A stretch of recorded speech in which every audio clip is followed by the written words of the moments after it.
Perfect.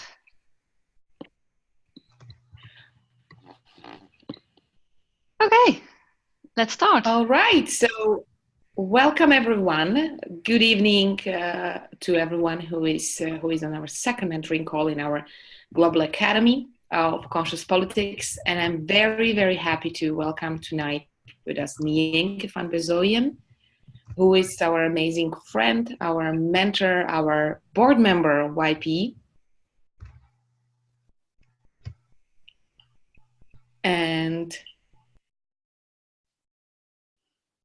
can you hear me? Yes, we can hear you, but it seems you are multitasking. No, I'm like here and present for you, but there's something with the internet. So, okay, great. Welcome everyone. Tonight we are having Nienke van Bezzoijen with us, who is an amazing mentor and who has done a lot in how to bring and cultivate the voice of people in the politics as well. She's one of the initiators of Global GFU Impact Platform on Conscious Politics, and Nienke is also board member of Youth Politics Education. And tonight we're gonna explore with her really what is our voice in politics. So Nienke, I'm very pleased you accepted the invitation to be with us. It's amazing because it's a new year. It's the first time with you in this academy, and I'm happy that Adam and Catherine is here, Luca is here with us, and to Olivier and Vladimira who will be listening to this recording or who will join later, just also Happy New Year and welcome tonight with us. And Nienke, I think that the floor can be yours for now, and we can hold the space and be here and enjoy it. Wonderful. Thank you, Andrea. And for the ones who don't know much of my background yet, apart from the initiator for the Impact Platform on Conscious Politics, I'm an international speaker's mentor. I work, for example, with politicians who want to give their voice, their message authentically and with impact. And besides that, I've been coaching people who want to do a TED Talk. If you know what TEDx is, I coached over 120 people to the red TEDx dots and made them work with a very condensed form of their story, what they want to create impact into the world. Because for TEDx, the tagline is ideas worth spreading. And what I always say here in the Netherlands, when I start working with people, a lot of people pronounce an idea, what it is in English, to ID, word spreading. Because that's typical Dutch. So it's a bit of a Dutch sound, but it means your identity. And a TED Talk is never about your identity, but it needs to have an authentic you in it. That's two total different things. And here, for the Academy in Conscious Politics, I realized it's very important to have your own unique voice, how you want to occur in the field of politics. Because often people have a sort of general political party voice. They try to fit in. They try to look good or sound good to get votes. And that doesn't make you standing out of the crowd. What really attracts people is who you really are and why you are so involved in politics. So that's why I sent you up front the questions, only 4 easy questions. And I got already the response from Catherine, I have to think about it. Yay. And how was that for you, Adam? Did you have to think about it? A lot, believe me. I knew it. And the reasons I have those 4 questions is to me very simple, and I will explain. If you have an audience, there are 4 different types of people who will receive your message in their own way of listening. So there are people who are listening with why they only want to hear your why, and then they're on board. You have people who want to know the facts. That's really the what people. And you have people who want to have practical examples, so that are the doers. And you have a amount of people in your audience who are always ahead, who understand the first three things pretty fast, and they only want to know, yes, but what if? So I call them the what ifers. So you have the whyers, the whaters, the howers, and the what ifers. And I can honestly admit I'm a what ifer. So I'm always fast. And it's immediately a trap. Because if you're a fast thinker and you see the concept straight away, it's easy to forget. There are three other areas of people as well, and you go too fast and you miss 3/4 of your audience. So that's why I put the questions as they are. But as you can see, you have why are you in politics? What are you aiming for? How did you get in politics? And what will you do if? So it's what if. So that's why these 4 questions are in this order. So we will go over it, and I will help you to refine your message. But first, I want to give you a bit of the theoretical extras where you have to look at as well, because I've been training with all kind of people all around the world and in the field of public speaking, and I realized they all give valuable material, but they never really aim for something what is easy to remember and easy to implement. So you get all concepts, but really make it practical, it's not always that easy. So I wrote my own method. And I called it EASE, just the letters EASE. So if Luca or Andrea can just type in EASE in the chat for me, otherwise I will be distracted on camera. So the letters EASE from EASE are standing for something simple. The first E of EASE is energy. And why I called that energy is because the energy you bring when you start speaking will define the whole outcome. So if I'm just sort of, oh my goodness, I'm going to have another mentoring session, yawning, drinking, whatever, really, because, did you realize I've been traveling a lot yesterday, such a lot, at a weekend, disaster. Your audience is not waiting for that. They want someone vibrant, not hyper, vibrant. So if you have ever seen Stephen Baldwin, Microsoft, just like a bouncing ball on stage, that's authentically him. But is that really how you want to occur? And if it's not your energy and it's not really your performance, don't do it. If you look at someone like Anthony Robbins, who will just go on his mini trampoline for about 20 minutes before he goes on stage to have a high energy, if that's not you and if not fitting for your political audience, don't. But be authentically you with a good energy. So see what energy is in the room and where you need to adjust a bit energy or slow down a bit. Just be aware of your energy. So it's important. Energy first.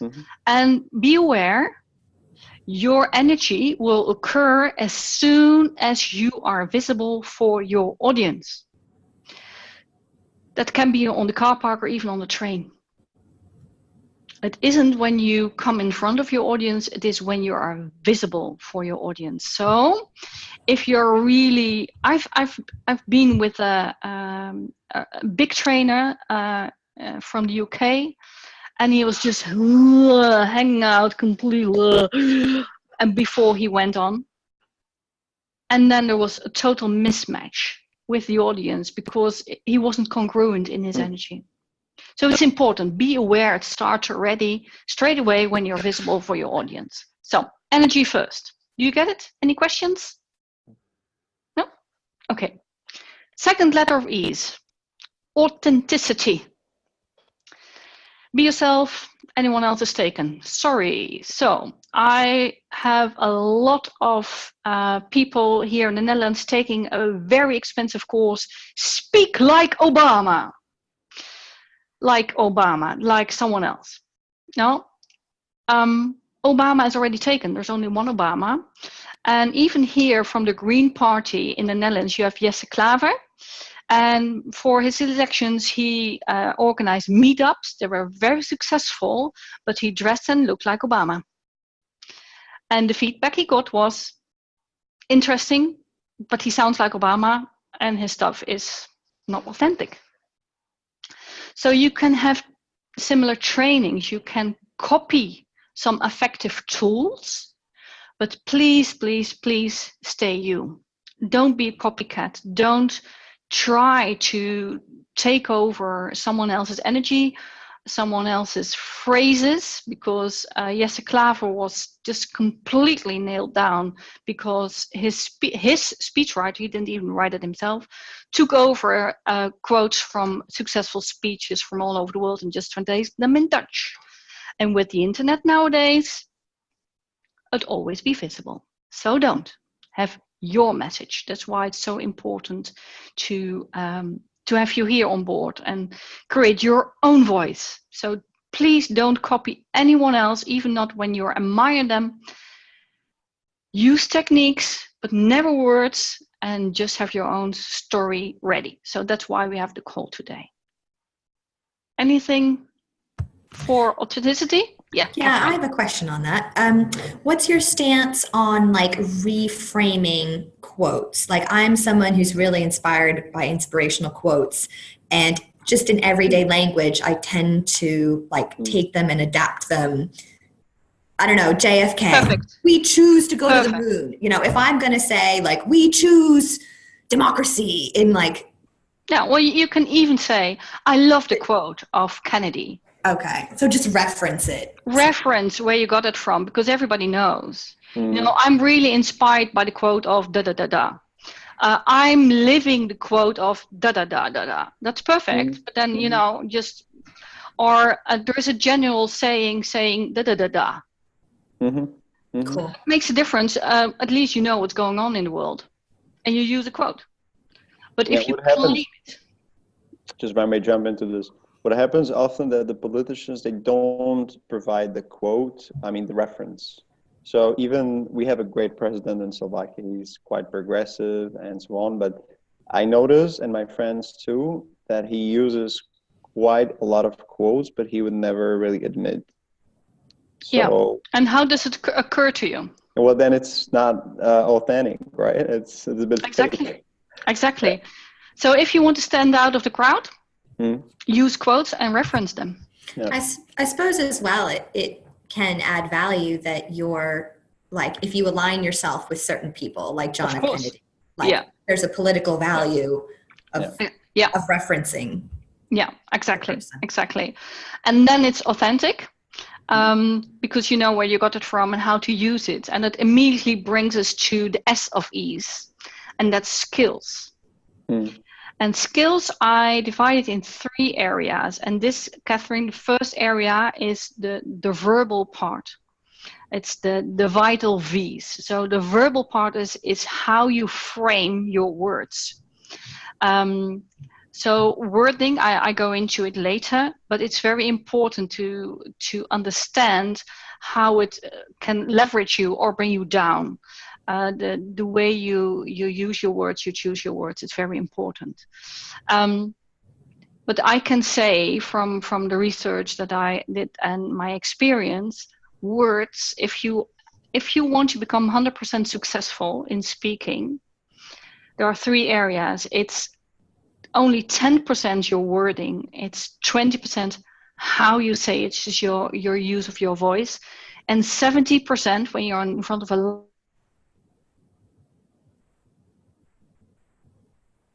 We can't hear you, Nienke. I think that was on purpose. It's part of the exercise, you know? Hang on. No, Nienke, we know this was on purpose. Yeah, totally. Verbal. Exactly. Right. Playing my mind. Good. Your energy really matters. Are you there? Can you hear me? Good. Back to words. It's if you want to be 100% successful, you need to have the 10% words, 20% of how you use your voice, and 70% is the body language when you're visible in front of your audience.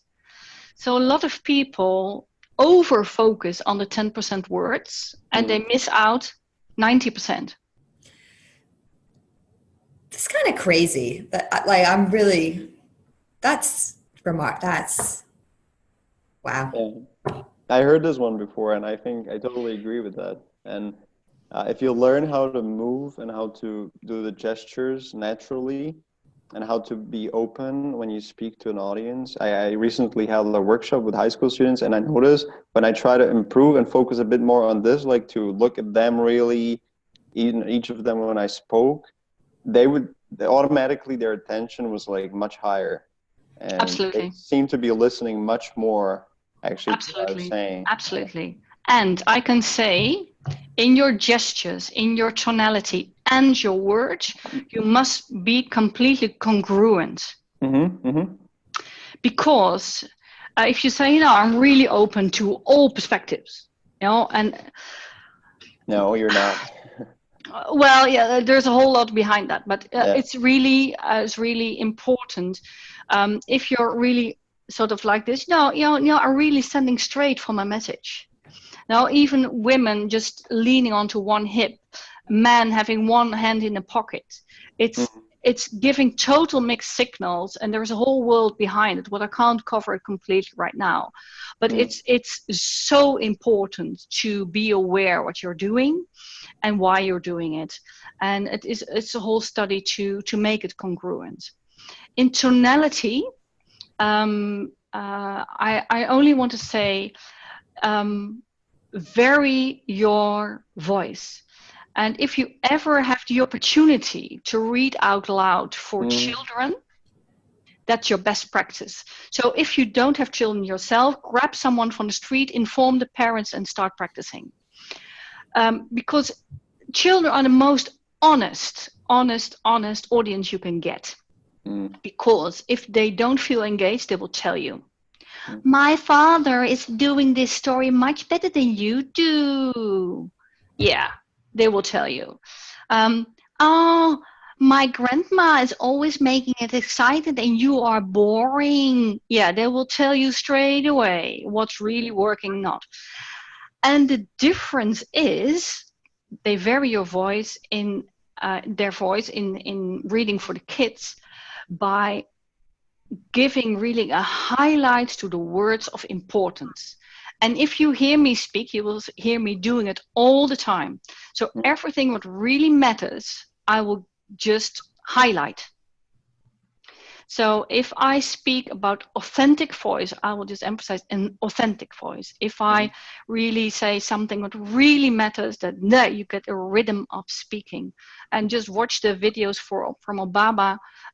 That's what he does in just highlighting all words of importance. If you don't, you get a very flat tonality, and it's getting more into the meditation kind of voice. So if I will just do the mentoring, because it's very important you listen all the time to me, and it's even more important that you really get your attention all the way 90 minutes long. It's like a meditation course. Don't do it. And it's not how you have to engage your people. You have to engage your people by highlighting everything that really matters. And the best practicing is reading out loud a book. Grab some children. It really, really will help you. Body language, just stand straight, use your arms and help with your gestures, the words. So if the speaker is the singer, then your hands is the orchestra, just to really support your voice. And if you're just playing around all the time because I'm just expressive, you're in the orchestra and you don't know what instrument you're playing. So make real gestures and don't overdo it. And make gestures that are really are helping. If you're talking about the whole new perspective, make it this. If I'm talking about a whole new perspective, it isn't congruent. So make sure you understand what your hands are doing. And at first it's like really, oh my goodness, I have to think about so many points. And then it's like, like after you first had your driver's license or you ride a bike, you don't think that you pedal the whole things around. It's just in the doing. So at first it seems a lot. All the words are my tonality and gestures and don't stand on one leg and don't hands in pockets. Yeah. And then if you got it, you just really go on with it. So that makes. Can I just say something that I just observed? Yes, I observed on you now, I just realized that you're probably the first person that I see on a conf call like this using the gestures while speaking. And I think that's because you don't have a desk, right, in front of you. Like, you don't have the computer on a desk that would be like totally next to you. You have some space there, right? I have space, but yes. my desk is right in front of me. Because if you have like your hands on the desk, on the notebook, it's kind of more difficult, I think, to make these gestures. No. But if there's more room, it's more natural. It's a habit. Okay. It's a habit. Even if I'm in a short space, I will do it short. It just twists around because it supports my vocal cords. Okay. And it's really helping me in a rhythm of speaking. So I can even have it on my lap. When I'm on a stage, the gestures are large. If I do large now, I'm out of reach. But I have to make sure, be in front of the camera, what I can do. And I think I've about 20 centimeters in front of me. Okay. So that isn't a lot, but it's just using it. Yeah. And making it work. On a larger stage, it's easier. If you're on a large stage and you really want to show up large, it's one big hint I can give you, because if you do it like this, it's vulnerable because you're totally visible and it's not always easy. So you will have first, nearly all of them have the tendency to put their elbows in their sides. So if they do something like this, they flap like this, and then they think they're big. If you are on the stage, make space. So there is really air on the armpits. Don't be afraid you have sweaties, whatever. Doesn't matter, because that's real. It's hard to avoid. Make space so you really can move. So cool advice. Yeah, good. So let your hands, your gestures support you in your message.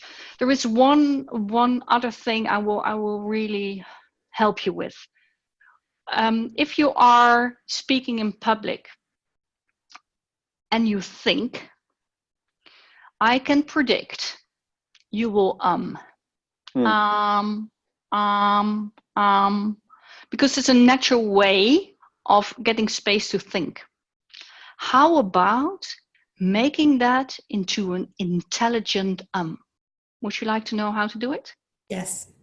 Just breathe instead of have it silent. So you think, okay, and you make a thinking gesture. That's around the head. And just breathe, pause, instead of making a sound on the So you can but making a pause. And then it sounds, if you're really thinking your words, no matter if you're completely blank here, you just say, interesting, and you move on. Because what happens if you just breathe, you get oxygen to the brain, and most of the time the words will come naturally back to you. So have a silent, intelligent Is it bad? No, not at all. Not at all. But it's more that you are aware that you don't all the time when you're thinking about the perfect words. You better are in flow and pause and breathe instead of getting a whole lot of in the way. There's also cross-cultural, like different sound different in different languages. And I've learned that my American really winds up British people. Can be. It's not the same way they So it's really disturbing. Yeah, but in my natural speaking, it's all there. The thing is, if I I can just think. If I'm in front of a larger audience and I all the time, I come across as uncertain.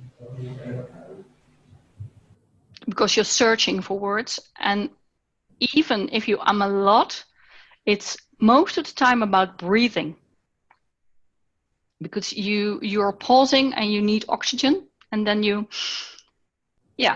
just are grasping for something, and usually it's so a silent, intelligent will be really helpful for you. And you will see that if you are speaking really fast, do you ever get feedback that you speak too fast? Any of you? Hi, Oliver. Good to see you. Good to see you. Hi, Oliver. So, you ever get feedback that you speak fast and you have to slow down? Could be. Usually, it's a matter of breathing. It's if you are making sentences like a sausage, you just don't have dots in the middle. If you just keep on writing and you have more than 15 words in a sentence, you can shorten it down and have a dot somewhere. The same is in speaking. So you make a sentence and you finish the sentence. Dot. And at the dot, you breathe. It will slow you down straight away because you have to breathe in between. And otherwise, you will just sound as just making up all the sentences after another, and you don't have to really pause. Can you see the difference? There is a TV presenter here in the Netherlands, and he just reads the auto cue like this. So he's on cameras doing a game or whatever show, and you can see, okay, he's just reading the auto cue, and he does, and then he starts talking, and it goes on for a minute or so. And I get out of breath just watching him, but your audience will do the same. If you ever watch a young child being fed, can you imagine something like, whatever you pick, beetroot, spinach, carrot, something colorful. Can you imagine something? Yeah? And you start feeding, and the child doesn't swallow. What happens? There goes the beetroot, spinach, other colorful stuff. You explode something, but if you talk too fast, you will have this explosion inside the brain of your audience because they can't digest your words. So you have to slow down, make dots somewhere, breathe, and give your audience the time to digest your impactful words. So, all about skills. Any questions so far? Welcome, Oliver. I guess it's a comment more than anything, or just something I'm taking on in this conversation. I got present to how much how I occur or my body language, like on camera just now, or like in meetings, and how like casual I can be about it. And I'm going to take on as a game, like, as if I'm always on stage, or if I'm always like speaking in front of a big audience, so that I'm integrating the tips that you've given us. It's 70% about body language. And I'm taking it on as an inquiry and an exploration. I love it. Yeah, just see, even if you record yourself live on camera, I'm not a big fan of filming and recording yourself at the same time, because it will reflect straight away in your breathing, because you have to take your steps as well, and then you occur like this all the time. So it's fine if you want a dynamic video, but it's easier to have someone with you who records you. Then you can have your breathing, have a stable video, and you don't have this all the time. It's easier to stay focused. Otherwise, you see in the background, it's really, it can be, but if you want to really make an impactful full video, and you have to highlight your words, I highly recommend to stand still on the words of impact and move on between, so even on stage as well. So if you deliver your message with impact, you stand still, and all the other stuff you can move. So it's just keep it in mind. Yeah? Great. Okay. Last E of ease. It's all about engagement. So engagement can only be as a follow-up from your energy. Because if you have a shut up energy, you can be authentic as you want, but there is no engagement. So engagement is with deliberate eye contact. It's showing interest in your audience. And what I use as a technique is check-ins. And check-ins is crawling into the brain of your audience. And how do you do that? Well, by saying a question like, I can imagine public speaking is not the easiest thing to do if you don't know what to do. So you just show that you can think like your audience and speak it out loud. So just speak out loud what's going on in the audience brain, and when you name it out loud, the people feel understood, and then they are with you. So you even might think, and then they think, oh yeah, that's exactly what I'm thinking. Say out loud what your audience is present to, and just mention it, because then they feel, hey, this woman, this guy really knows what we are thinking, what we are feeling. It's really helpful. So deliberate eye contact with if you are, for example, in a live audience, either you use an X or a W, and making an X eye contact is there, and a W is just following the W, and you switch on the end of a sentence. Otherwise, you're just spraying eye contact everywhere like a tennis court. It's not the case. If you are live on camera like this, I don't look at the Zoom, because then I look like this. I only look in the camera. In my peripheral view, I can see if there's a question there or is something there. But deliberately, I make eye contact with my camera. So if you're recording yourself speaking, please don't look at other stuff, but just look in your camera and on your phone where your camera is. If you, by the way, are recording yourself, do it horizontal. Otherwise, you get really strange pictures on wherever you stream it. So, engagement. That's really the basic of ease. Any questions so far? Sounds good to me. No? Oliver, you're just jumping in, and you will find something in the chat. You'll see it in the recording as well. Any questions from your side so far, what you heard so far? Thank you. And again, I'm very sorry to It's all right. We just move on. Yes. And it will be very early now to ask questions. But I will be trying to follow up, and maybe after the record, I'll be sending in some comments or questions. Okay.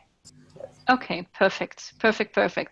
So this is all just the method, but only where we're talking about 100% being successful and just having a structure and choosing your words. I'm tuning in with you on the voice for you on politics in the 4 questions. So I like to go back to the questions and hear from you what you prepared, so I can help you. Who would like to go first and be coached on the spot by me, helping you with your message? Yeah, you're welcome, Adam. No, that's actually wrong from our side. No, the thing is that I understood that we will just discuss it, not like present it. No, so, you're not presenting. I want to go over the questions with you. Okay. You're not presenting. No, it's not. It will be totally unfair just to have you in an exam straight away. Well, we're actually going to discuss it substantially, not in terms of how you present it. So I didn't get that thing. But, no.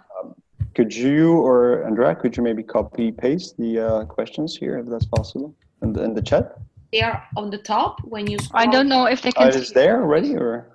Yeah, it's there. I can again put it here, so you will see. I don't see it in the chat. I think it was there from the beginning, so it's not one for everybody. Oh, okay. Yeah. Yeah. I just see now. Yeah. Can we see it all?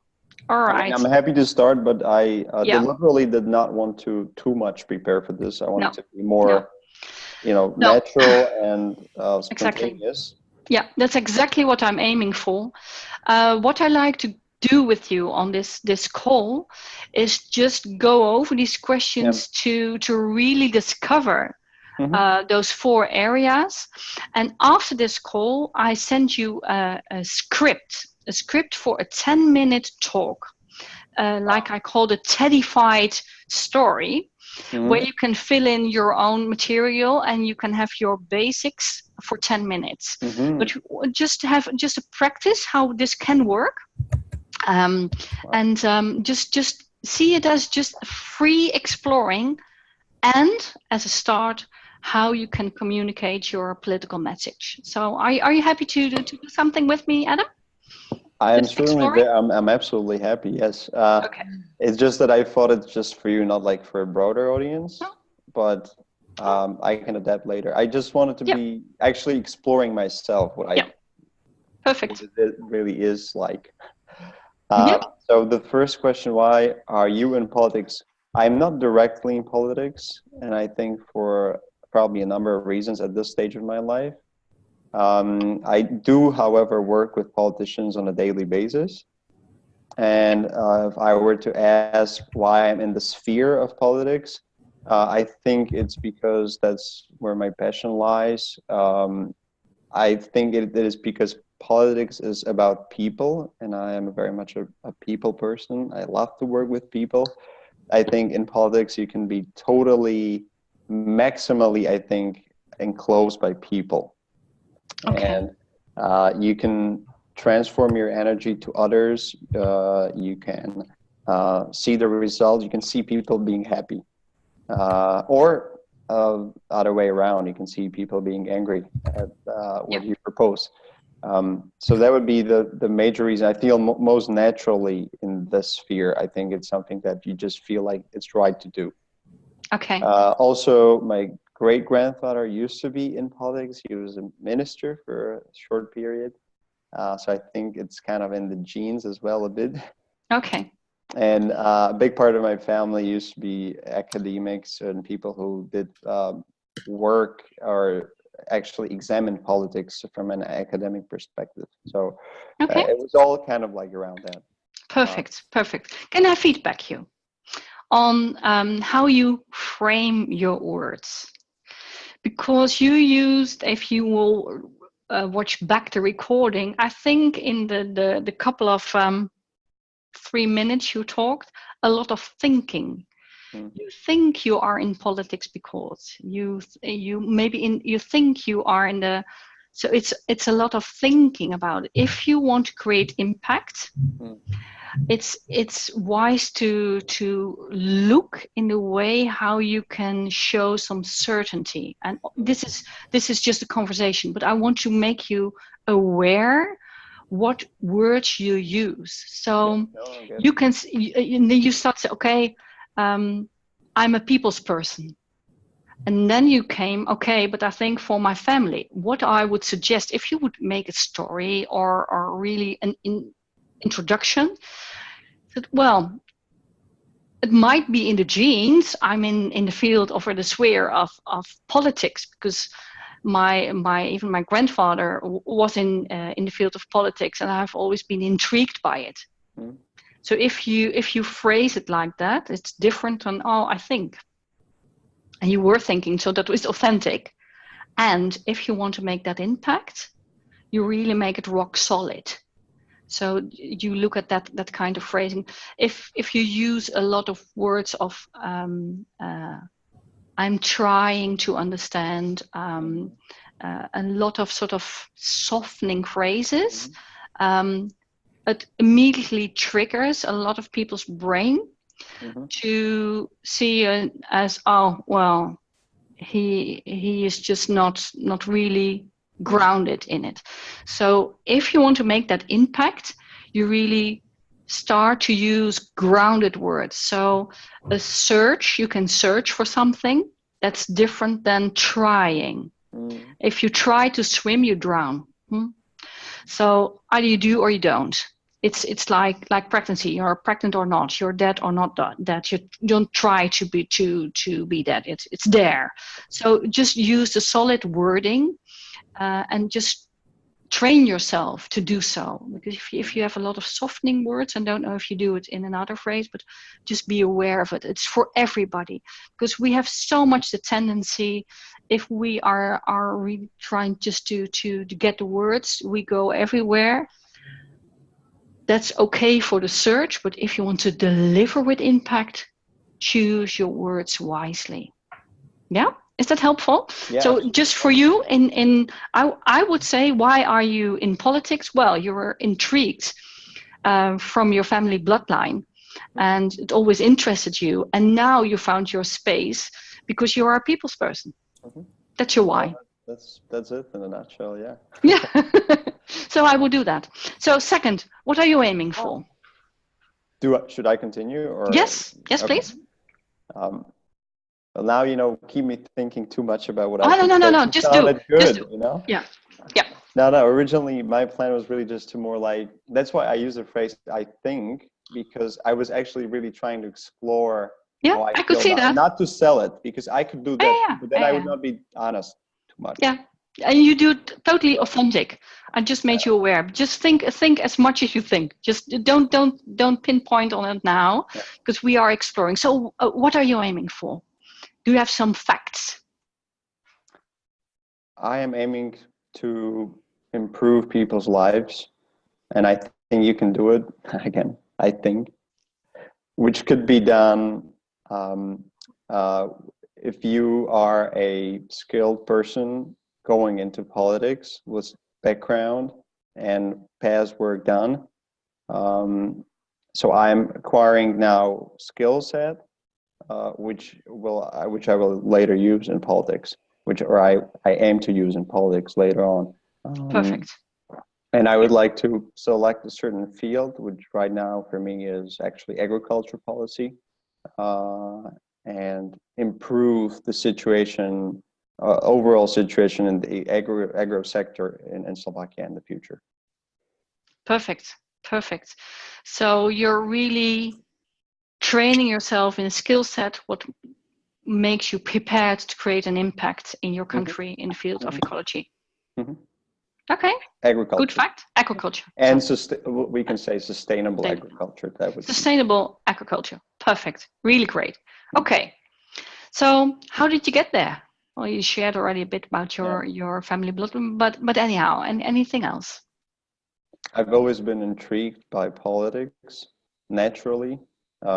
Even in any collective I was before, as for example, high school, as I was a high school student, I became a class president because people naturally voted for me to be their representative. I always like to represent ideas and interests of people in the group I was part of. And now I'm a part of a country, I'm a Slovak national. I feel naturally it is the right thing for me to do to represent people of Slovakia. And you are in Brussels often, isn't it? I actually live in Brussels, but I commute every month or every 3 weeks to Slovakia. And I do activities there. Each time I go there, we organize a networking session, for example. So I'm in touch regularly, but this is what I'm talking about is more for my future plans. Okay. Once we come back in, let's say, 3-5 years time. Okay, but why are you in Brussels? Because Brussels is the political heart of Europe, and I believe we can learn a lot from others who create this forum and actually cultivate politics and bring more transparency into politics, which is very much needed in Slovakia. There's probably no other place in Europe where the transparency is so high of political decision making. So the private sector is active in the sphere. There's always somebody who's registered. This is always published, the meetings between private sector and public.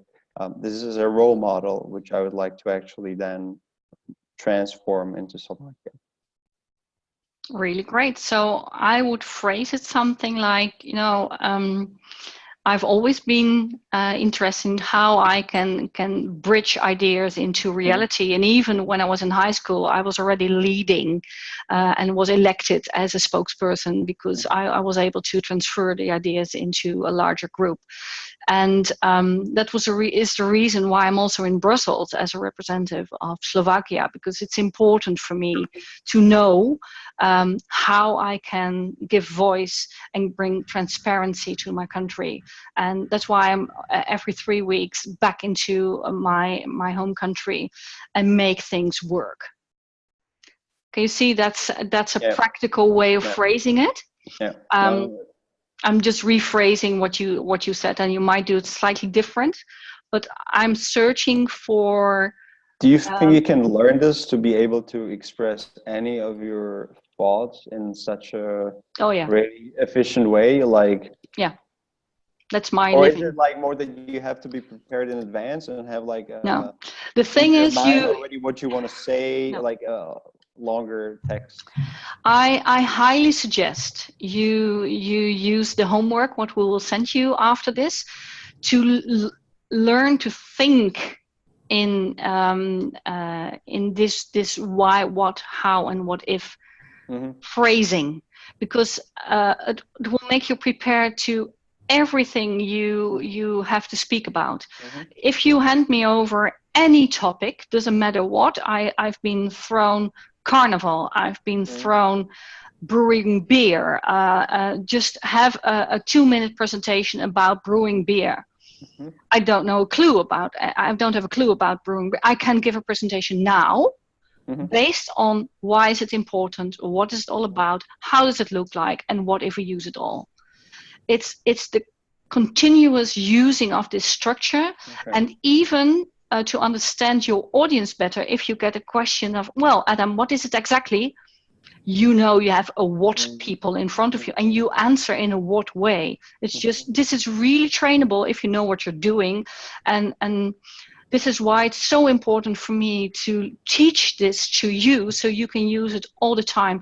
And it's like learning to drive, learning to ride your bike. It's just actively doing it.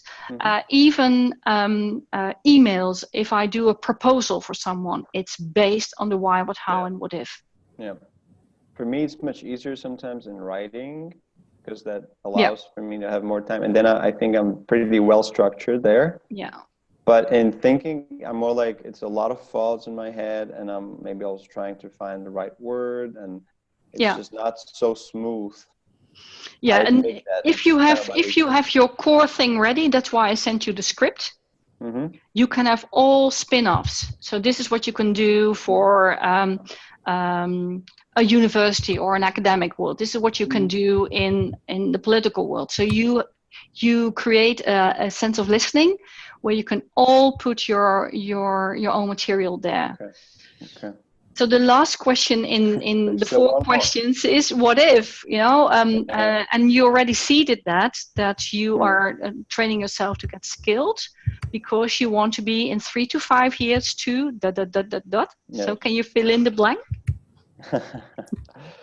In 3 to 5 years, I'd like to be serving citizens of Slovakia as their representative, either in the National Council, which is the Parliament, or the European Parliament. But again, I don't feel like at this point like selling this idea, because I'm actually exploring what I really want. So it's kind of hard for me to give you this format. No. I don't know. That's the point. I'm at a crossroad basically, because I work in the private sector now, and but in theory, if I chose this path, if I become fully confident I want to go into politics, then I would say my dream is to be, for example, a state secretary at the Ministry of Agriculture, to bring all what I've learned in Brussels about agriculture policy. Perfect. Including from the private companies that I work for that are in the business, to running the public sphere. And that would be the message. Perfect. Just also to create that solid choice of words, You can dream about it. You can like to be there. If you are certain, and that's authentic, you can say, I see myself as a representative in the Ministry of Law. And then, you can see yourself doing that because you're prepared to be in that position. Whether you get it or not, doesn't matter. But you can see yourself, or you say, I prepare myself to be ready for. That makes a difference. Catherine, you're typing? Sorry. Can you just mute yourself then? Okay. So it's just be aware. If you like to be, it can be aspirational. If you can see yourself doing it, can you feel the difference, how it comes across? And you not necessarily have to do it, but if you say, okay, yeah, I like it, or I'm aiming for, or I'm preparing myself to, it is far more solid for your audience. But only say that if it's congruent and it's honest. If you say, well, I'm still exploring where my perfect position in politics is, use it that way. And the vaguer you are, the less impact you have. Yeah. Just be aware. Yeah. And to go back to your question, is this doable, learnable? Yeah, just be aware there are 4 different people in how they listen to your material, and serve them. Because it's never about you, it's how you can serve your audience. That's my strong point. Helpful so far, Adam? I'm sorry. Helpful so far? Absolutely, yes. Good. No, Good. It's getting out of the comfort zone and really rethinking how you structure, especially your thoughts, which are, this is something that I was actually thinking from my inside. It was not prepared. So, yeah. In a way, you were prepared because you thought about it. That's enough. Because perfect words don't exist. Preparation is okay as long as you have structure to prepare you with. And now you have. So that's all. No, I'm looking forward to work harder. So you had some coaching on the spot. Yes. So if there aren't any more questions, I like to go to the next one. For example, Catherine. Yeah, sure. So excuse the typing. And I have to keep waving my arms to get the lights back on. Real-time news just in, Marianne Williamson is going to announce her run for presidency on the 28th of January. So it was like real-time. Good. And this is part of my why. Okay. So why are you in the field of politics, Catherine? I'm in the field of politics because I'm called to be in the field of politics. After 15 years of working in business and leaving the United States for my European dream, I love America. I love Americans, and I just want the best for them and for healing our country. And I think what the United States needs right now is strong female leadership, whether in the guise of Marianne Williamson or me or other female leaders. I'm passionate and excited about this future. All right. So rephrasing. The current situation in America is really calling you to make a difference. And you know that female leadership in your home country can make the difference. And that's why you're really interested to develop yourself to be prepared to make a difference in your own country. Something like that? Mm-hmm. Good. Okay. So something like that can be there. If you make it too like a story. Yeah, or using a lot of words to make something small visible, better use less. So I can't stand the current situation in my country. I know female leadership can make the difference. Hey, who else? I'm there. That's no doubt about it, and everybody will understand. So for you, it's a case just of smalling it down, narrowing down, make it condensed, and the words you use in really make it clear. Make sure you. Usually, I would say to people, use a wider bandwidth of of how you use your voice. To you, I would say, be aware not to peak a lot. Otherwise, people tend to listen to you, and so it goes up, and it isn't always necessary to have a real E in there, because it's your enthusiasm. But people who don't have that same kind of energy say, too much. So be aware to who you are speaking to, or speaking with, and just measure the energy. So if you're really enthusiastic about something, that's great, but be aware about the energy of the others. That's why I put the whole ease system in, to be aware. So you have a very wide range you use your voice with, what's excellent, and be aware of the energy. Otherwise you become over enthusiastic because it's amazing everywhere, and then it's people say, I get it, Catherine, I get it. So I'm really enthusiastic because I realize it's so necessary now. It's really lowering your voice as an embedded command more than it's really, that's what killed nearly Hillary Clinton. Because you come across like a nagging mom if you are too high pitched as a woman and you have a flexible voice, and Hillary Clinton will say, yay! And smiling like that, really tense, and it comes across like inauthentic. You don't smile like that, but you have that high-pitched voice. So for you, lower your voice if you have your words of impact. Instead of enthusiasm, yay! That's a real, settle it down, really from your bottom. You know, I had the voice coach, Deborah Torres Patel, with the really lower your voice, and the lower the voice for a woman, the higher the salary. Hey, better worth trying. And even for men, no, it's the lower pitch. You have to have your range, but the lower pitch, the more authority you share. As a woman, if you talk like this all the time, it's really hard to get your authority there. It's not working, you know? Just slow down. But don't go as far as Margaret Thatcher. No. But still, it was helpful for her. This lady is not for turning. No. Yeah. It's all right. Just see what you can do. Okay. What are you aiming for, honey? Is the second question. Yeah, I can't remember what I wrote down for this one. Is this about what I'm aiming for, or aiming for the country? What you are aiming for yourself. It's your story. I'm aiming to make a difference to the people that I care about and bring about long-lasting, productive change. Okay. And how are you doing that?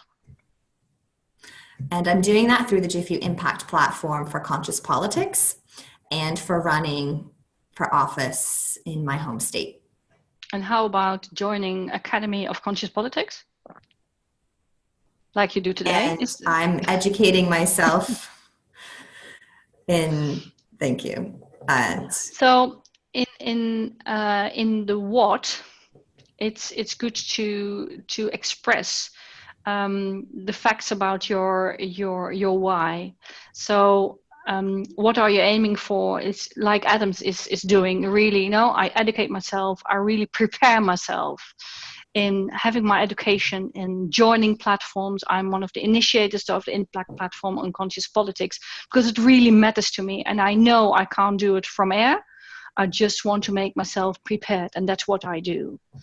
Can you see the difference? Yeah. And then you go in how do you get there? And that's sort of a practical example from your why. So your why it's your why for why are you in the field, and the how is, okay, how does it really looks like in reality? So it can be your story of your background, or it's in your case, like you shared yesterday with us or on Sunday, you've been reading about the president's wives, something like that, what makes it really practical, that people can feel, oh, that's how she really got there. Or it can even be a quote. When I read the quote of Eleanor Roosevelt about, it really touched my heart, and that's how I got a la la la la la, and then you go into something. So this is really a practical area where people can see the doing for you, how you either educated yourself, how you got involved, how you got inspired, or already practical results. If you had a project, or in your case, the platform can be a how it's already showing. So it's a doing what's showing. So what would you do in the how, Catherine, if you hear all this context? Yeah, the how I got into politics was through a mentor and coach of mine, Bea Bankova, who revealed my deep love and passion for the American people and a desire to make a difference in the political How did she do that? Through coaching, through a conversation. It was revealed in a single conversation, this latent desire that had been asleep. Okay, I would phrase it different. I will help you. So if you want to go into expressing the how, you can say, I remember clearly last year, I had a coaching session of a woman I really admire, and her name is Bea Bankova, and I'm sitting in my living room on a Zoom session when she asked me the question, Catherine, what are you going to do for your country? And that hit me so much that I realized this is what I want. So from there on, and you go into practical thing. Can you see how that frames the setting and really makes it nailing down for you?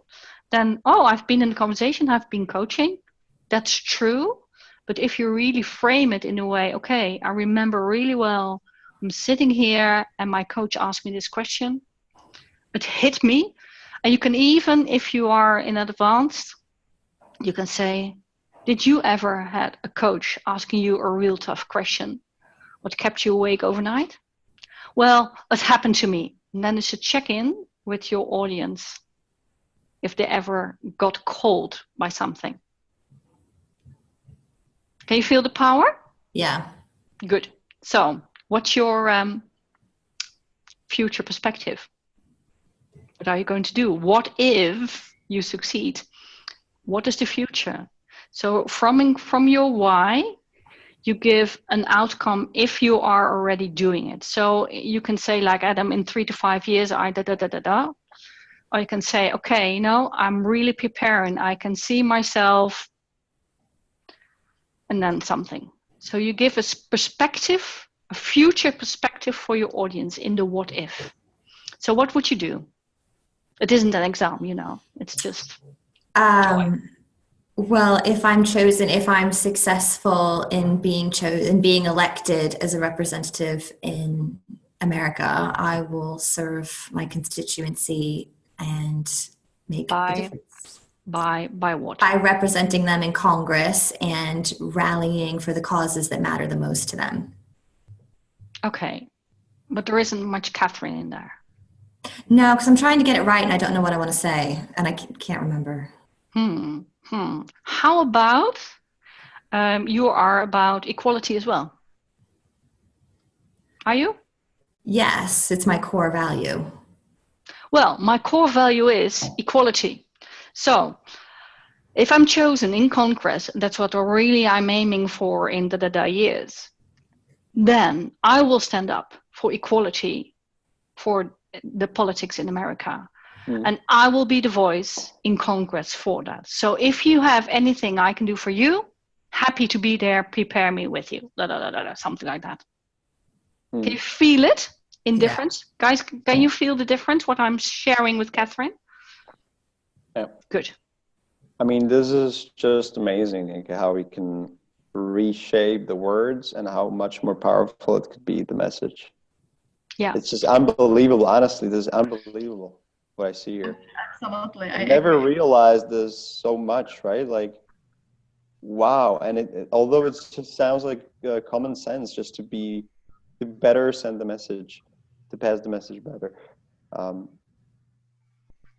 But it's such a difference. Although I do still have one, like, not a concern, but I'm a question, because if you use this phrasing or the format all the time. It becomes kind of like, I want to say blah, blah, blah. It becomes like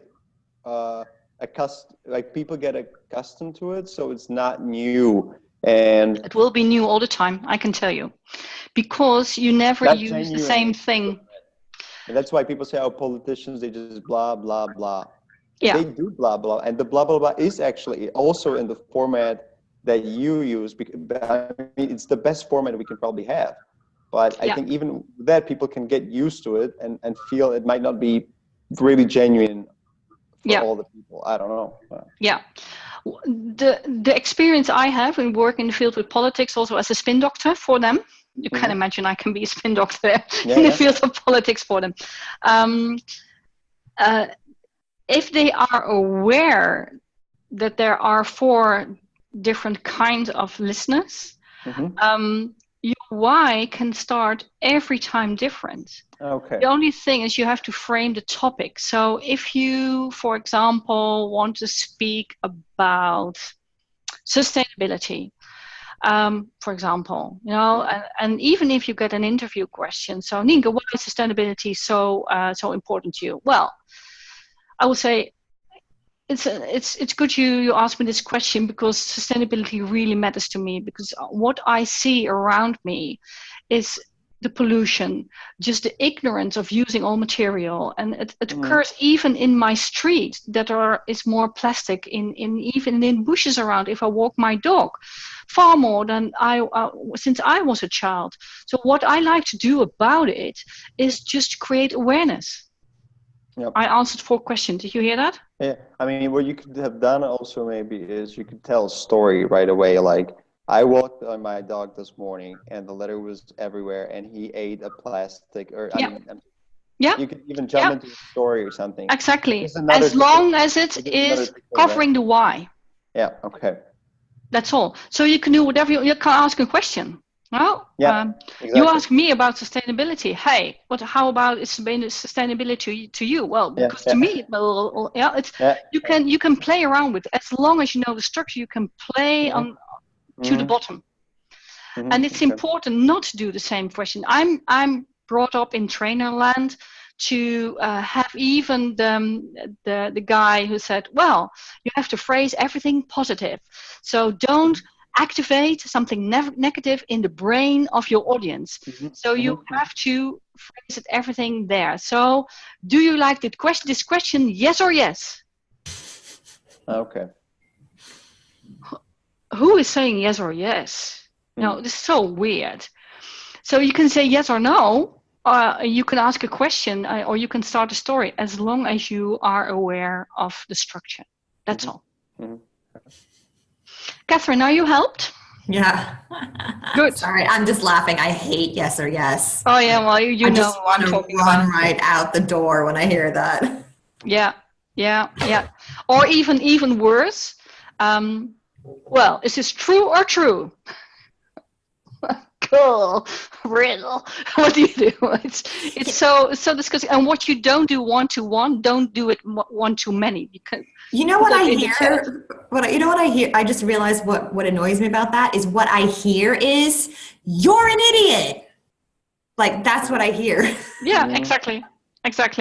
So please be aware, what you don't do one-to-one, you don't do one-to-many either. So that's also, if you want to have a real good exercise with a peer, just grab someone you can have in front of you and just practice 1 minute each to tell what you had for breakfast. Don't look each other into the eye. Just look above the eyes onto the forehead and just start talking to them.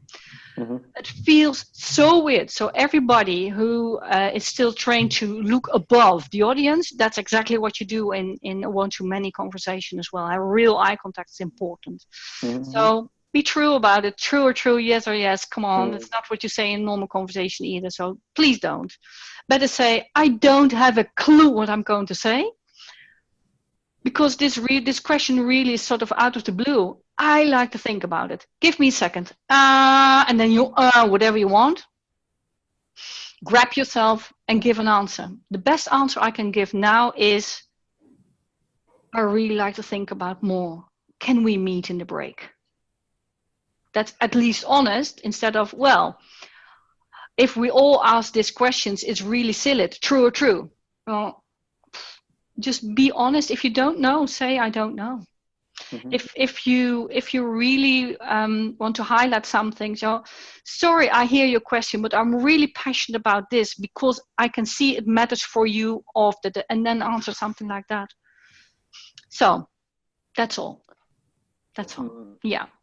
Okay.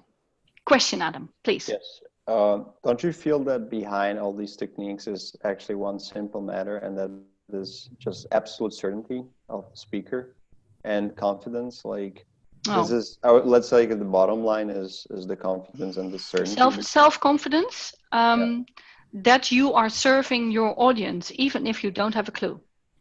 Yeah. And you better be honest about it. If you don't have a clue, if you say something silly, I'm Dutch by origin. If I speak so much English during the day that if I have to deliver a training in Dutch, I hear myself making grammar mistakes in Dutch a lot.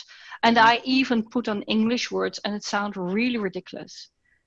I even had a training in Dutch and they asked me something for the international students in a university. So they asked me to speak a bit of English, and after the break, I went straight on into English. And then I saw a hand coming up, and of course I pay attention. I said, well, weren't we supposed to have this lecture in Dutch? I went completely red, and I said, oh, can you see my cheeks? I'm completely red because, I totally forgot. Let's talk over, switch over in Dutch. But I mentioned out loud, I'm flushing because everyone can see it. I said, I forgot, because that's honest. Everybody can see what's going on. And even if I tumble over, I say something silly or use a strange whatever, I say, oh my goodness, this is strange. Hang on, let me reframe it and go on. Yeah. All right. Catherine, good so far? And I'm good so far because I still have Oliver. Hi, Oliver. Now it's your turn. Here I am. Hi. Here I am for you. So why are you in politics? Before I go for the questions, listening to what was being said, I was like, am I in politics? No, I had this conflict, like thinking between politics and activism, and I was like, am I more in activism or more in politics? So what do you want to choose? You only have to pick one. If you want to say, why are you an activist? I'm happy to do that. I coach you on activist. Doesn't matter, because next time you can choose politics, whatever you want. Activist first? Yeah, basically it's activism and politics. I don't think it's very different. So whatever you choose. Yes. So why are you doing what you're doing? I'm doing what I'm doing. I'm in activism because of politics outcomes. So it's so linked that sometimes it's even like from where I'm from. It's from the context of the country where I'm from. Where are you from? It's important to know for your audience. Well, I'm from Burundi, which is a small country in East Africa, and we, after the independence, we've been through conflict, political and ethnical conflicts over decades now, and still going through that. And I'm not from a family in politics or family in activism. I just found myself into this 3 years ago because what was happening around in the country, I could not just keep quiet and continuing my life. Like as I was working in humanitarian organization, which was not related to politics or human rights activism.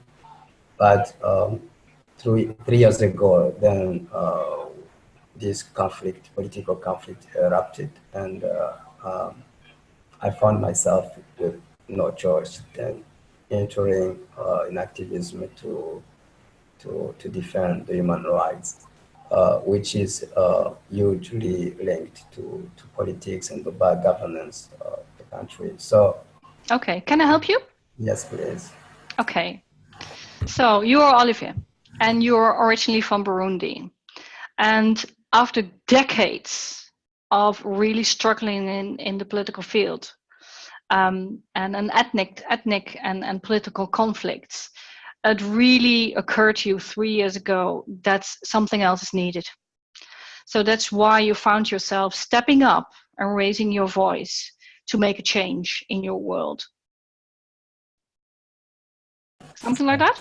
It sounds very accurate. Good. Well, it's recorded. Thank God for recording. Okay. So what are you aiming for?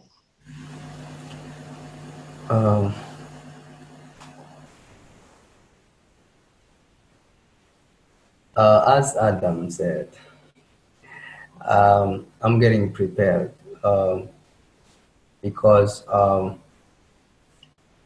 these conflicts and the trouble that the country has gone through for now the decades, I came to realize that something has to be done, and given that this is the time I'm alive, I'm convinced that maybe I can do something to contribute to. I love it, Oliver. Oliver, you said something very important, what doesn't have a trademark or copyright on it, because it's honest. Because you say, well, I'm alive now. So when will it be my time to act? Well, it's the best way to act on now, because I'm aware of it. I'm alive, and I better do something. Perfectly legitimate just to use something like that, because it's so true. And so perfect. So what you're aiming for is just to provide something new, because the old isn't working. And when better to do it than now, because I'm alive now. Don't change anything about that. Great. Good one to have any questions about that. You can just ask you, well, what are you doing? You are alive now. What are you aiming for? Okay. So it's good. Wonderful. So you already shared that there was a lot of conflict in Burundi, but as I'm well informed, you're not in Burundi now, is that right? No, I'm in France now. Okay, so you need to explain why you are not there now, and that's your how, because you got out of the country, and from a pair of outside eyes, you can help your home country, isn't it? Well, from the conflict that started 3 years ago, so many human rights defenders and activists for the rule of law have been forced to leave the country, and I found myself out of the country that way. So how did you do that? How did you get out of the country? That's a very long story. But you can shorten it up, because I can shorten it up for you already. Sorry? You can shorten it up. I can shorten it up already. I don't know what happened, but you can say, okay, it has been a long struggle, but finally I made it out of the country, and I made it to France, isn't it? Are you in? Yeah. So I made it to France, and you don't even have to go into the whole story, but people will understand. Situations in Burundi got so tense, and so difficult for human rights activists that you had to leave. And without going into details, I can tell you it has been a long ride, but finally I made it to France. Enough. You don't have to do all the details, but people feel, ooh, that's not really a pleasant situation he has been into. Good, he's in France. And then it matters what you do in France, because you can shout from the sideline, or you can educate or train yourself to be at service for your home country at a certain point. For example, by joining the Academy of Conscious Politics. Sure, definitely.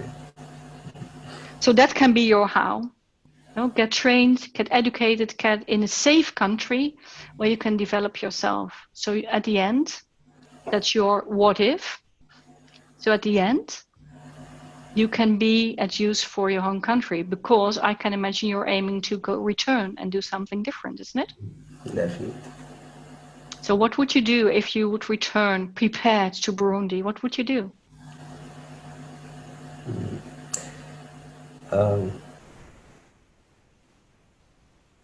Well, I think it's for me to be here.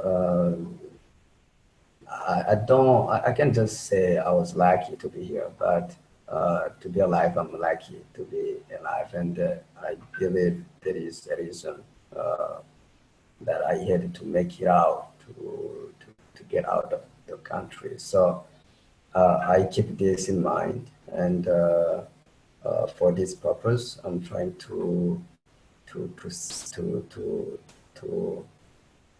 yearn for it, to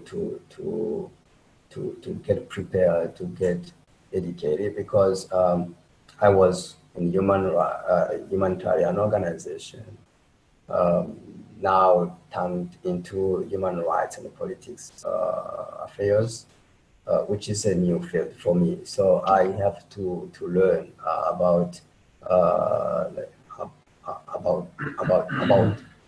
politics. Yeah. Yeah, and get ready, like when this turn is getting to me, like when it's going to be my turn, am I going to do differently from my elders? Yeah. This is I would say the question I'm trying to find out as I'm building myself into this. I get it. Let me help you with your what if. So what I hear you saying is you prepare yourself, you educate yourself, and you're listening clearly what's going on in your home country, Burundi. So you will know by the time you are prepared and you know what to do and you are educated in the field of politics, you will know when the time is there to make the difference and when to return. So you don't have to claim a date, you don't have to claim, but show your audience you are listening what's going on and you are aware that there comes a time that you can pay back for your country by all the things you do now. Can you see that? Yes. Good. I admire you for what you do. Well done. I applaud you all being live coached by me on the spot. So considering the time, I'm wrapping up with you all. I will send you the format for your TEDified story. And this is what I use for my TEDx speakers. And I will give you the guidelines now, because I ask you to write down 80 sentences. 80 sentences, because 8 sentences in words or pages with a maximum length of 15 words per sentence. So 8 sentences with 15 words per sentence is 1 minute. So if you have 10 times 8 sentences, you have 10-minute talk. Great, yay. Then you know what to do. So what I provided you with is have amount of sentences for the why, then the amount of sentences for the what. It's a bit longer for the how, because then you can tell a story, and for wrapping up. So you will get exactly what TEDx speakers get. Even the TED commandments, I think, is in there. I have to check. The TED commandments is the TED 10 TEDx rules what to do. So it's not flaunt your ego, don't do sales, be authentic, have your faults, your flaws, whatever. Just be you and authentic you.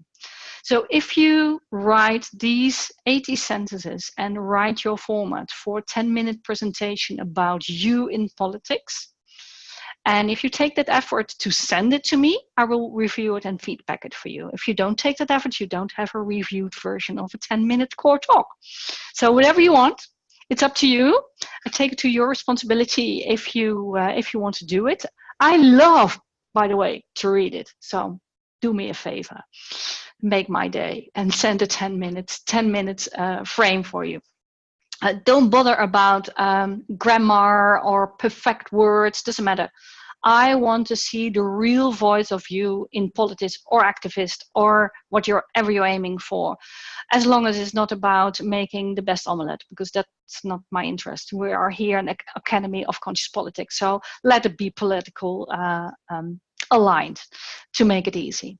So that's important to make it work. And I love to hear your wrapping up feedback about this session. So, how was it for you to be on the hot seat with me? So Nienke, amazing call. I was terrified being on the spot, and I got a lot more value out of watching Adam and Olivier, because I could see like what was going on rather than just being in the fear. So I think both angles contributed a lot, and I will do the exercise and I will send it to you this weekend. Perfect. And just take a look at the recording for your own slot, because I know while you're in coaching, it's hard to listen to be coached, and it can be a bit overwhelming, and you will hear a lot in between if you watch the recording. So thank you, Catherine, and it was a great pleasure working with you. How about Olivier and Adam? How was it for you? Olivier. Adam. We're so kind to each other.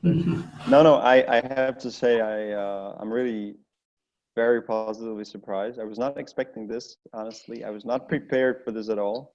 I feel embarrassed and ashamed for my poor performance. Don't.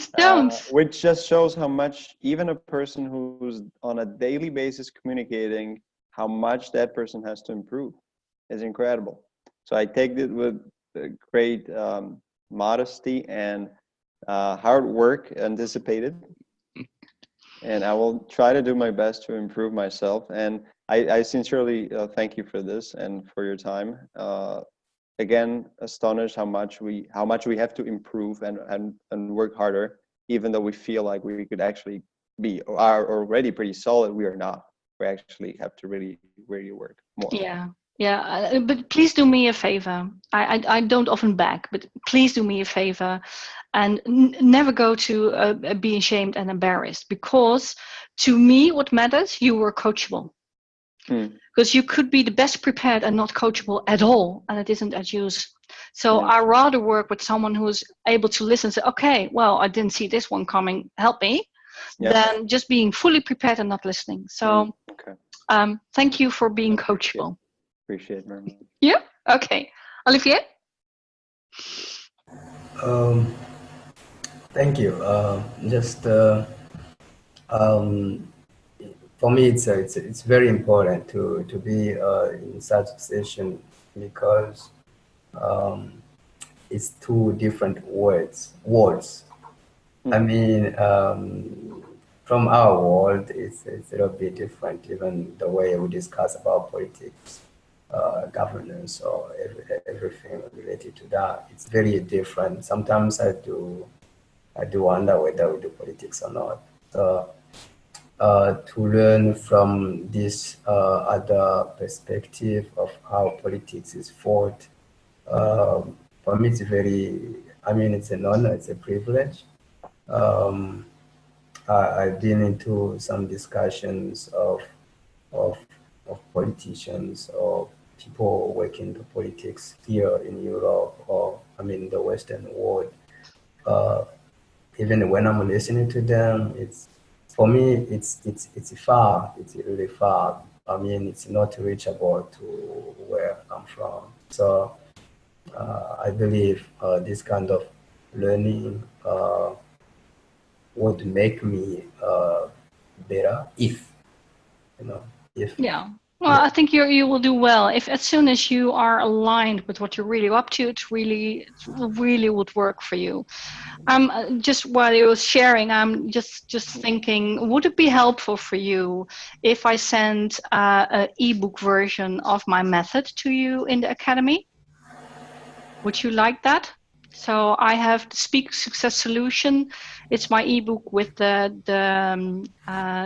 method in it. The whole EASE method is in there. Also, how you choose your words. I'm not really sure if all the links in the book still work because it needs to be revisited. But if that would be helpful, I'm happy to send you the ebook version, so you don't have to order that on Amazon. Mm-hmm. Yes, please. Yes. Okay. That's great. So, yes, Lubica, Andrea, any feedback? Anything else to add? That's a huge thank you, Nienke, for being with us today. I mean, it was absolutely amazing, and it's wonderful what you can do in 1 hour and a half with all of us. So really, thank you. I mean, I'm blown away with all what you shared and what you did with us, and also thank you guys for really being coachable tonight. Really, the victims. Yeah. Andrea, anything? My takeaway is like really being present to the words I say. Mm. And I'm going to take it away from this call. I'm going to do the exercise as well and send you things. Mm. We did similar one a year ago or a year and a half before my TEDx speech. So now is the time to renew. And yeah, how much you can bring into the space and rephrase and give us a voice. It's really powerful. Yeah, and it's really important to let it be your voice. That's but I can't emphasize that enough. Adam? Nienke, now I know what's Andrea's trick. She was hardly working, on your tips, and that's why she's such a good speaker. Andrea? Oh, thank you. She has been coached before, and I know I still have my coaching and my speaking as well, because you cover blind spot if someone else is listening. I have licensees who are working with my methods, and I ask them deliberately to really look at the details and really use my own things, because you can't be enough covered with feedback if you do such important work in the field of politics. And that's my only thing I want to give to you as well. If you know people who can benefit from this and who are willing to put effort in and be coachable, I only work with people who want to work with me, not who have to work with me. Okay. So if you know people who are willing to work and really want to step up, I'm happy to have an intake with them and see what I can do for them. And particularly in the political field, to create another sound.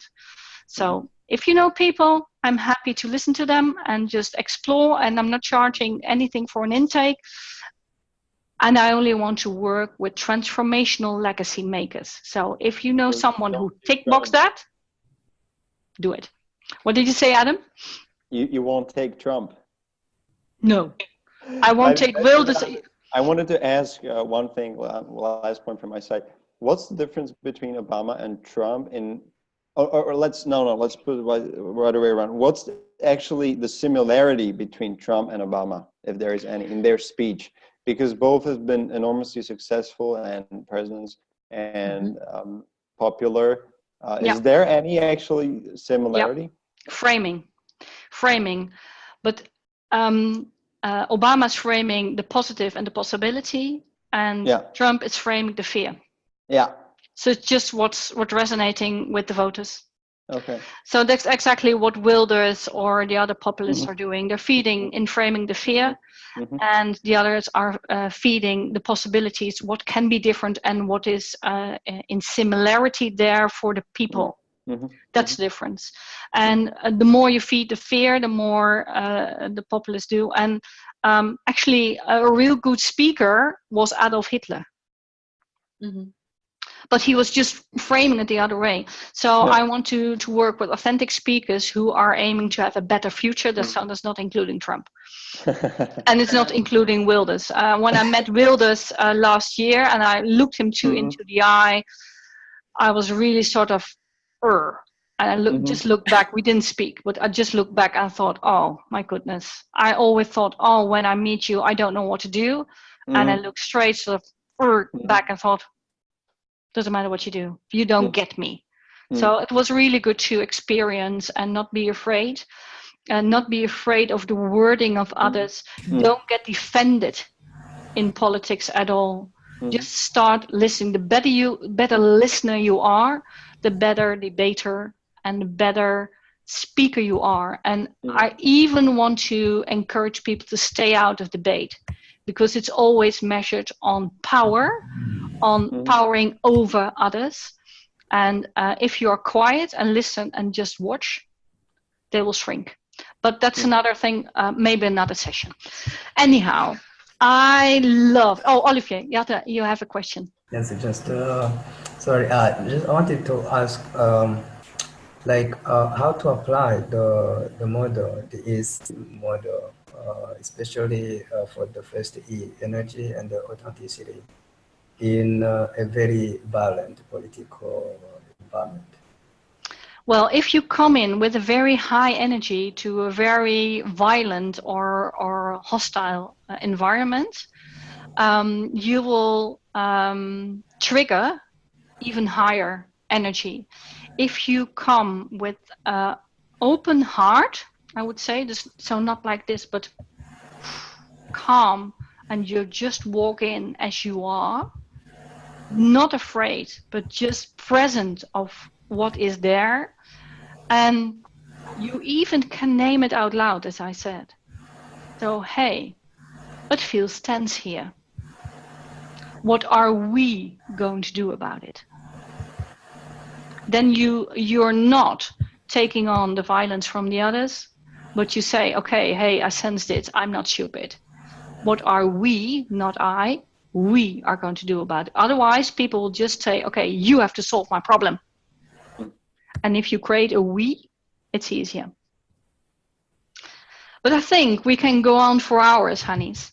I think it's pause it for now, but I would like just to encourage all of us to think about these great guidelines Nienke given us in every single dialogue you have with someone at any point. It's not about going to a stage and giving a speech to trillions of people. Since I met Nienke, her guidelines and these 4 questions, I try to keep them and remind them in every single conversation I have with someone who I want to really highlight what I am up to in politics. So anyone who is doing anything of you in the way of politics, I would really encourage us to use it, because it's us, it's you who you present to someone, and it's you who is speaking the politics. Whether you are in politics or you are aiming to get there, or you are, as you, Adam and Olivier, around that, you are resonating that. And I'm so happy and honored that Nienke could have shared with us how to resonate it better. And you will have recording in a session of this session tomorrow. Lubita will post it into the platform. She will notify you, and we will see each other on the 15th, I think so. There's an event with Andrea Bocconi, and we will apply a lot of your inner spiritual and soul, I would say consciousness development you've got already from Nienke and Wendy on a more practical, technical stuff as is lobbying, and we will see how we can manage it. And in between, we will be in touch. So perfect. And I would say, keep up speaking your own voice. Just to wrap up. With us also in the group, so we can approach you. Wonderful. I look forward to your stories and your texts, and I will give you the feedback. Yeah. A lot. All right. Thank you. Thank you. Hey. Bye-bye. Bye. Thank you. Bye-bye, guys.